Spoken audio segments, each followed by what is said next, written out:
자, 봅시다. 사회 2번이요. 보자.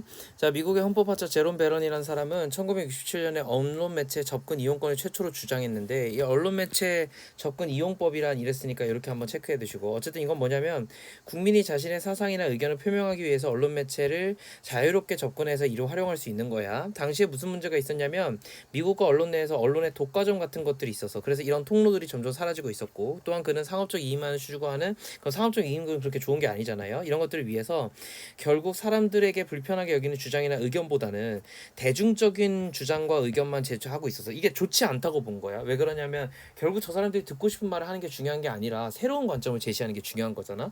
그러니까 이건 왜 그런 거냐면 결국 언론 매체는 어떤 역할을 해야 되냐면 공론장의 역할을 해야 되니까. 근데 그렇지 하기 못하기 때문에 지적했고, 그래서 이런 상황에서 국민들은 언론 매체가 아닌 다른 수단을 통해서 자신의 의견을 표명하려고 해도 매스미디어에 견주어 보면은, 근데 이거 아니라 다른 걸 하려고 하면은 이제 이 당시에는 유튜브나 이런 게 없었기 때문에 어쨌든 극히 제한적이었어요. 그러다 보니까 결국 매스미디어가 거대화되고 독점화되다 보니까 언론의 자유가 매체를 소유하거나 지배하는 소수의 계층의 집단의 것으로 전락해 버렸고, 이것 때문에 시민들은 언론의 자유를 보장하기 위해서 언론 매체 접근 이용권을 인정해야 됨을 주장한 거야. 그러니까 언론 매체라는 걸 결국 공적인 기능을 가지는 거죠. 그래서 사적 기업이 소유하긴 했지만 그럼에도 불구하고 일반인들이 이걸 사용하게끔 하는 거야. 그럼 이걸 구체적으로 어떻게 표현할 수 있는 거냐면, 이 중에서 이제 대표적인 게 반론권이에요. 무슨 말이냐면 언론 매체에 의해서 내가 명예훼손이나 피해나 비판을 받았어. 그래서 피해를 받은 입은 국민이 자기와 관련이 있는 보도에 대해서 반론이나 정정 또는 해명의 기회를 요구할 수 있는 거야. 그래서 이 반론권이라는 개념은 정정 보도와 반론 보도와 추후 보도라는 개념이 있어요. 됐죠? 그래서 이렇게 정리하면 돼. 1, 2, 3으로 정리하면 되는데, 됐지? 반론권의 개념이 1, 2, 3이 있는 거야. 이해됐죠? 거기서 이제 대표적인 게 정정보도권, 반론보도권, 그 다음에 추후보도권이에요. 그러니까 언론 매체에서 이렇게 보도를 해줘야 되는 거야. 알겠지? 판정이 나면. 그럼 봅시다. 자, 그래서 아무튼 이런 거 말고도 다른 어떤 방송법의 언론 매체가 사회 다양성을 해치거나 임의로 특정 의견을 갖다가 차별하지 못하도록 하는 조항. 그러니까 이거 말고도 추가로 뭐가 있냐면은 플러스로 얘기하는 거예요. 임의로 특정 의견을 차별하지 못하게 하거나, 혹은 뭘 할 거냐면은 시민들이 원하는 프로그램을 편성하거나, 이런 어떤 조항들이 있어. 되게 다양하게 있네. 그러니까 뭔 얘기냐면 결국은 우리가 지금 언론 매체 접근 이용권에는 뭐가 있는 거냐면, 선생님이 정확하게 정리를 해줄게. 반론권과 그 다음에 임의로 특정 의견을 차별하지 못하는 것과 시청자 참여 프로그램 편성하는 거야. 그런데 이 반론권 내에서 정정보도, 반론보도, 추후보도가 있는 거예요. 됐죠? 반론권에 반론보도가 있어서 헷갈려 하는데 애들이 어쨌든 이 안에 세 가지 개념이 있는 거야. 자, 그래서 언론 매체에서는 언론 매체 접근 이용권은 국민의 언론의 자유를 보장하고 민주주의 실현에 이바지하는 중요한 건데, 그러나 언론 매체 접근 이용권은 언론 매체가 신문 등의 표현 내용을 결정하는 편집권과, 봐봐, 다 좋은 게 아니야. 편집권과 부딪힐 수도 있어. 그래서 일정한 기준의 재량권은 부여했지만 그 이후에 뭔가 문제가 생겼을 때는 구제하는 방식으로, 그러니까 사건이 일어나게 하는 것에 대한 자유는 냅두는데, 네가 너무 이걸 써가지고 이게 사건이 문제가 생겼어? 그러면 어떻게 하는 거야? 그때 그제서야 이제 반론권을 청구할 수 있다, 이런 거지. 구제수단을 준다는 거지.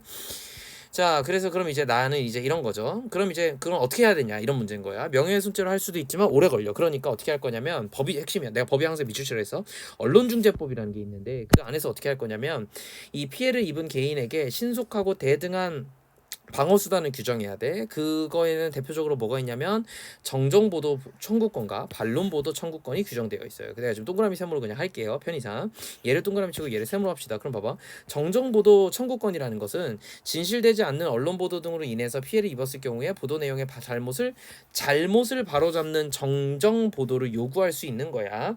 그래서 근데 이거 말고 반론보도 청구권은 언론보도로 인해서 피해를 입었을 경우에 그 보도 내용에 대해서 반론을 보도해달라고 얘기할 수 있는 거예요. 다시, 그러면 정정보도라는 것은 결국 어떻게 해야 되냐면 피해자가 원보도가 허위임을 내가 입증해야 되는데, 반론보도는 그럴 필요가 없어요. 그냥 진위 여부와 상관없이가 핵심이야. 상관없이 청구할 수 있는 거야. 그러면 정정보도라는 것은 결국, 자, 이것의 주체는 보도의 내용과 개별적 연관성이 있고, 그리고 그 보도로 인해서 피해를 입은 자만이 이걸 청구할 수 있어요. 그러니까 제3자는 불가능해요. 됐죠? 반드시 어떤 사람이어야 돼? 관련자여야 돼. 무슨 말인지 알겠지? 관련자만 이걸 할 수 있는 거야. 예를 들어서 내가 피해를 받았는데 엄마가 와가지고 내 피해를 정정보도 해달라고 할 수는 없는 거야. 알겠죠? 그래서 청구권의 주체는 언론 보도의 사실적 주장에 대해서만 할 수 있어. 여기서도 새로운 개념이 나와서 사실적 보도요. 그런데 이 사실적 주장이라는 것은 그지? 증거에 의해서 존재를 갖다가 여부를 판단할 수 있는 거야. 이게 핵심이에요. 그럼 봐봐. 증거가 있는 거기 때문에 어떻게 할 수 있는 거야? 정정 보도에서는 이거를 입증할 수 있는 거겠지. 맞지? 그리고 반론 보도는 증거와 상관없이 그냥 내가 하고 싶은 대로 얘기할 수 있는 거야. 결국 어쨌든 증거가 존재해야 되는 거야. 판단할 수 있도록. 그러니까 뭐는 아니냐면 단순한 의견이나 논평이나 광고 같은 건 청구 대상이 아닌 거예요. 이게 이제 자주 지문에 나옵니다. 여기서 특히나 논평은 주장이니까 논평도 되는 거 아니야? 라는 식으로 많이 얘기해. 단순한 의견도 안 돼요. 어쨌든.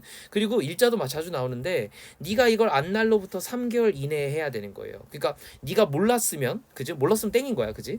여기서 이제 어떤 게 나오냐면 그럼 이제 그 안 날로부터 3개월이라고 얘기했으니까 내가 안 날이 정확하게 언제인지를 얘기해 줘야 돼. 그것도 입증을 해야 돼. 원래는.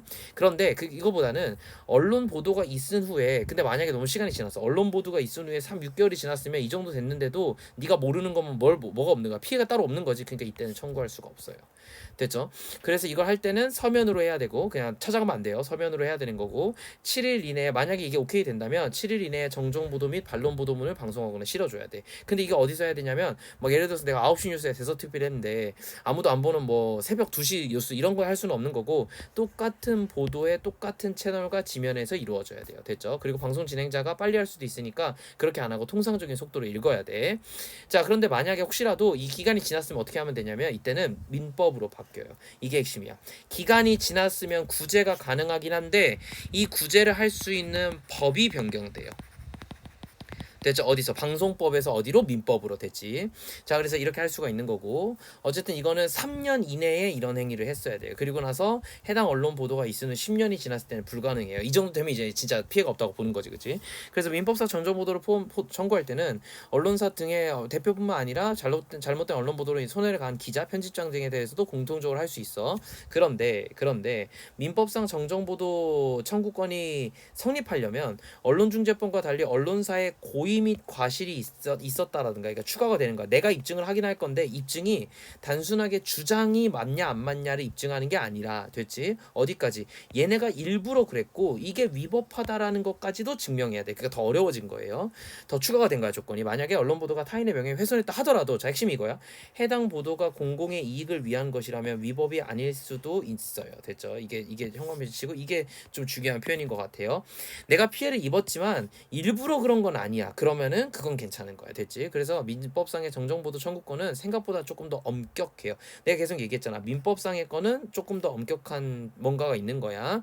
그래서 어쨌든 이거는 결국 피해 입은 개인을 갖다가 좀 도와주려고 하는 거지. 그지? 이렇게 정리를 하고 문제를 한번 쭉 풀어보면 좋을 것 같은데 봅시다. 자, 1번.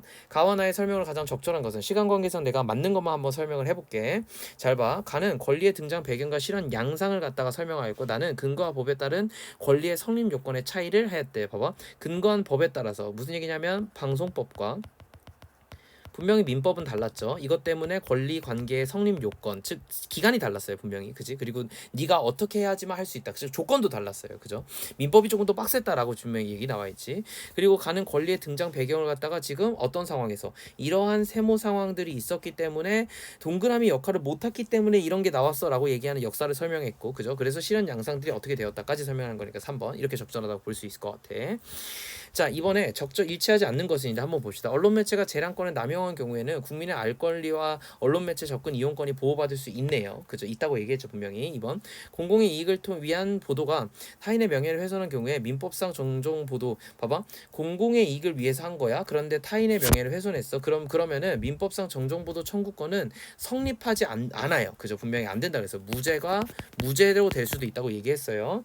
자, 민법상의 정정 보도 청구권은 언론중재법상의 정보도 청구권보다 더 길죠. 그죠? 3년에서 10년까지니까 보니까 길어.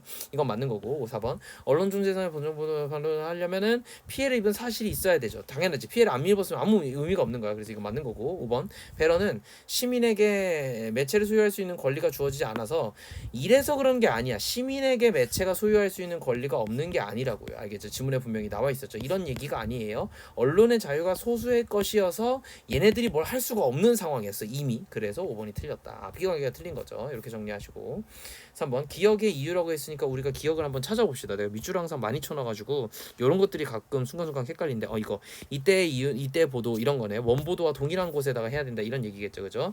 왜 그러냐면 당연하게도 대등한 방어권을 갖다가 제공을 하는 거니까 당연히 똑같은 효과를 내야 돼. 9시 뉴스에 했으면 9시 뉴스 해야 되고 지면도 마찬가지로 내가 일면에 나왔어. 신문이 접혀 있는데 일면에 나오면은 무조건 이거 메인이잖아. 여기 나왔으면 정정보도도 똑같은 자리에 내야 돼요. 됐죠? 무슨 말인지 알겠지? 그래야 이제 똑같은 효과가 나오니까 최대한. 그럼에도 불구하고 못 본 놈이 있으니까 피해를 받을 거지만 그래도 최대한 맞춰주는 거야. 자, 가를 통해서 보기를 내용을 이해하지 않는 적절한 것은 봅시다. 적절하지 않은 것은 자 방송법에서는 뭐라고 얘기했냐면 정부 또는 특정 집단의 정책을 공표하는 경우에 의견이 다른 집단에 균등한 기회가 제공되도록 노력해야 돼. 의견이 다르더라도 다른 친구라도 균등한 기회가 줘야 되고 그리고 정치적 이해 당사자에 대한 균형성이 유지돼야 돼. 두 번째 이런 것들이 이제 성별과 이런 것들을 이용을 방송차별 차별을 두어서는 안 돼. 이게 이제 우리 어디 나온 거냐면은 우리 지문에서 가에 보면은 이 모든 사람들이 다 할 수 있어야 된다. 그러니까 임의로 특정 의견을 갖다가 차별하지 못하거나 시청자 참여 프로그램 만들어야 된다. 해서 이제 내가 처음에 얘기했었던 임의로 그 사람들을 갖다가 차별하면 안 된다. 이게 아마 요 얘기인 것 같아요. 형평성의 얘기인 것 같아요. 둘 다. 디귿 보자. 자 언론 등에 의해서 범죄 혐의가 있거나 형사상의 조치를 받았다고 보도 또는 공표된 자에 의해서 그에 대한 형사 절차가 무죄 판결이라든가 혹은 이와 동등한 형태로 종결된다면 그 사실을 안 날로부터 3개월 이내에 언론사 등의 이와 관련된 추후 보도권에 대해서 얘기하고 있는 거예요. 새로운 개념이지. 아까 지문에 잠깐 나왔는데 추후 보도가 뭔지 안 나왔거든. 그래서 한번 얘기한 것 같아. 자, 적절하지 않은 거니까 한번 살펴봅시다. 기억은 되죠? 방송법 이거 위에 거야. 맨 위에 거. 이거는 공론장이기 때문에 그런 거예요. 맞는 거죠. 그죠? 1번 맞는 거고 2번. 기억은 언론 매체에 의해서 비판을 당한 국민권이 반론의 기회가 아니잖아. 이거는 그냥 공론장으로서의 얘기인 거니까 공평함과 형평성의 문제인 거잖아요. 반론 기회권이 아니라고 누가 피해를 받은 게 아니란 말이에요. 그래서 2번이 틀렸다고. 알겠죠? 완전 딴소리에서. 다른 것들 한번 쭉 보시면 좋을 것 같고 그렇게 크게 어렵지 않으니까요. 자, 이게 조금 까다로울 수도 있으니까 한번 봅시다. 적절하지 않은 것은요. 자, 나를 바탕으로 볼 거고요. 자, 그래서 이 땡땡 동물병원을 운영하는 A는 세모 신문의 이 기자 B가 제보한 내용에 대해서 별도의 취재 없이 보도를 했어. 그래서 매출이 줄어들었어. 그래서 어떻게 했냐면 정정 및 반론 보도를 갖다가 요청했는데 본 신문의 요 일자에서는 일자가 되게 중요해요. 그죠? 한번 체크해 봅시다. 일자는 이런 건데 여기에서 정확히 신면에 있는 거지. 어쨌든 이런 식으로 얘기를 했는데 그지? 이렇게 보도를 했는데 그런데 해당 동물의 병원의 CCTV 영상을 확인한 결과 동물병원의 직원들은 이렇게 제대로 했으니까 바로 잡아야 돼. 그리고 해당 동물에서 처방전을 하지 않았지만 관련법에 근거해서 수의자가 직접 처방 대상 동물에게 의약을 투약할 때는 처방전. 그치? 근데 수의사가 직접 처방할 때는 굳이 처방전까지 줄 필요는 없어요. 이 보호자가 처방을 할 때 혼자서 먹일 때 이제 그 처방전을 줘야 되는 거지. 무슨 말인지 알겠죠? 자, 이런 상황이에요. 그래서 이제 아는 것을 봅시다. 자, A가 별도의 취재를 하지 않은 B에게 정정할 거면 법원에 일단 소를 제공해야 되는 건 맞는 얘기예요. 법원에 소를 제공해야 되는데 지금 상황에서는 기간이 길지 않다라면 방송법으로 할 수도 있는 거고 그게 아니라면은 이제 민법으로 할 수도 있는 거겠죠. 다만 이게 조금 애매한 지문인데 A가 별도의 취재를 하지 않는 B에게 하는 거거든. 그죠? 이게 이제 문제인 거예요. 이게 이렇게 되면 봐봐. 우리 지문에서 뭐라고 얘기했냐면은 봐봐. 이 지금 정정 보도와 반론 보도가 있는 건데 이 두 개는 어쨌든 내가 뭐 쭉쭉 하다가 청구를 어떻게 하는 거냐면은 원래는 언론사 등의 대표자에게 서면으로 하는 거거든.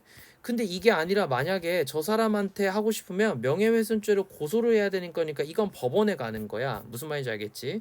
그리고 나서 더더욱 안 됐을 때 민법으로 넘어가면 이제 언제 하는 거냐면은 그 이제 법원에다가 하는 거잖아요. 그쵸? 그러니까 정정보도만 할 거면 정정보도와 반론보도만 할 거면 대표자에게만 보내면 되는 거예요. 무슨 말인지 알겠죠?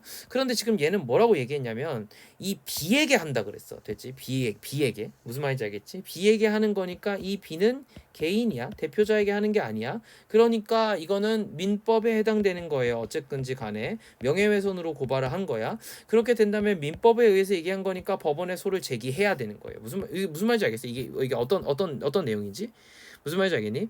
그래서 이게 대표자 C나 기자 B에게 하는 건데, 됐죠? 대표자 C에게 한 게 아니라 기자 B에게 하는 거니까 요건 이제 개인에게 문제를 삼았다고 볼 수 있을 것 같아. 이렇게 문제 푸는 게 아닐 수도 있겠지만, 됐지? 다르게 좀 볼 수도 있겠지만 나는 조금 명확하게 보기 위해서는 요 수준까지 해야 된다고 생각해. 어쨌든 기자에게 천공을 할 거면 이건 민법인 거야. 알겠죠? 그래서 민법이니까 개인에게 하는 거야. 됐지? 다시 한 번만 정리할게.